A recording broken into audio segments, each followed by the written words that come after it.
Final Group Podcast, CSI Group Evidence. CSI Milestone 2. A group formed from different cities, different nationalities, different histories, and background in order to bring EXBD. Aquanta, Granberry, Marco, Guerrero, Rashina, God, Corey, Allison, Fabian, Green, West, Hill, Alex Garcia. This team is known as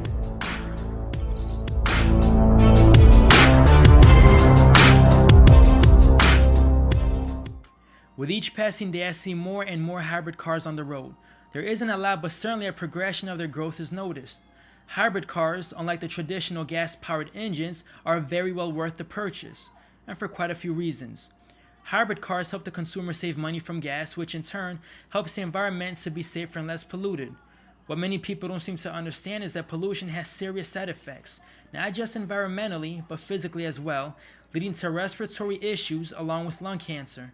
Reported by the statistics taken, SUVs alone release up to 47% more car pollution than the average size car.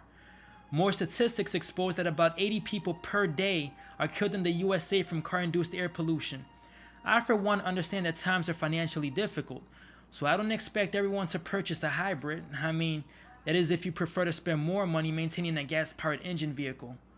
Manufacturers are now including a 100,000 to a 150,000 mile warranty on hybrid vehicles to encourage drivers to make a switch. You have nothing to lose besides that hunk of pollution sitting on your driveway. Besides, the earth is losing tons and tons of its natural resources. Petroleum products are now recyclable, so once the resource is gone, there's no turning back. We will have to switch our choice of vehicle eventually, so why not do it now, before the sky gets more polluted, before more people get sick, and before we make our planet an even less inhabitable place for survival than what it already is. Quit thinking short term and think long term.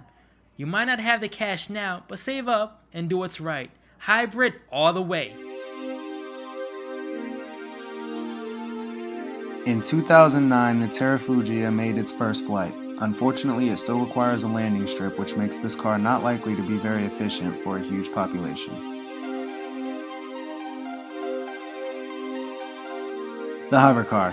This two-seater vehicle hovers above ground and can travel by the use of electromagnetic highways.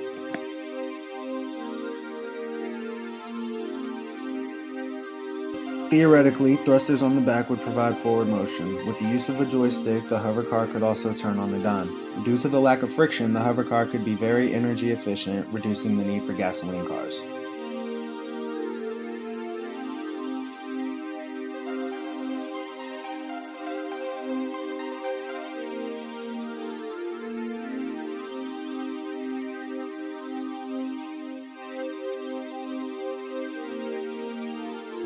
Quantum levitation.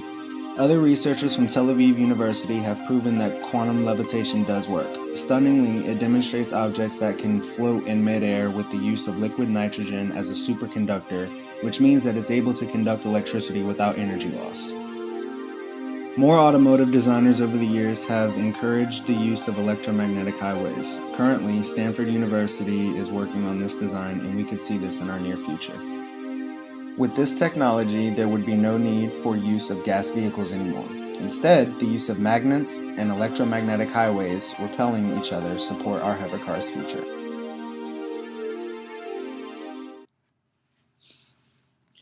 How will science face the challenge of overcoming the cause of about 13% of all deaths, the infamous cancer?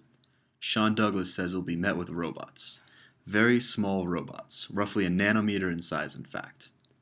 The nanorobots in development by various agencies around the world are capable of amazing things, but now they have a direct purpose: to seek out and kill cancerous cells.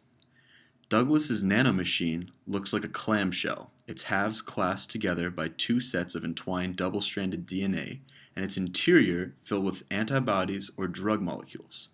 When the DNA binds to proteins on target cells, such as cancer, the two double strands unzip and the clamshell swings open to unleash its cargo. Such targeted drug treatment will require lower doses of disease-killing chemicals and thus produce fewer unpleasant side effects. Thanks to PopularScience.com, the writer Lauren Aronson. The prevalence of such robotics in medicine grows every year exponentially. Doctors worldwide now rely on engineers and programmers to help save lives. The success of these efforts could mean great things for science and medicine, and the incorporation of more and more advanced robotics seems to be the catalyst that will soon bring humankind into a new age of health and medical prowess.